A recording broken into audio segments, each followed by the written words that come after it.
big is retail? Well, in the United States, retail is a $5.5 trillion a year business. That is what's sold at retail.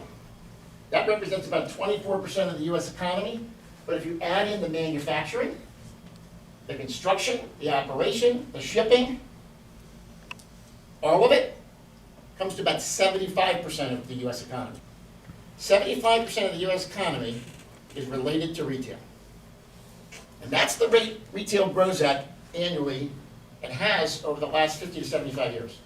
4.5% a year. Doesn't sound like a dying business to me, does it? See that dip? The only time in that 50, 60-year period that retail took a substantial dip was during the Great Recession. And when you see a dip like that in a retail chart, what does that tell you? People are really hurting. Because it won't dip that far unless people can't afford to buy things they need. And what was happening during the Great Recession? People were losing their houses, right? They were moving in with friends, losing jobs. We had really high unemployment. We had a recession greater than the recession of 1929 that preceded the Great Depression.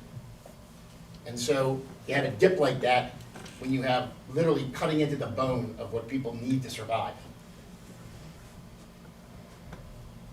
That's a chart, most recent chart from eMarketer. eMarketer is one of the most reliable measurers of retail sales. And as you can see, what's really interesting is obviously in 2020, retail sales dropped, right? But it didn't drop as much as you'd think, right? You literally couldn't go into stores for half the year. But look, it only dropped 6-8%. Why is that? No.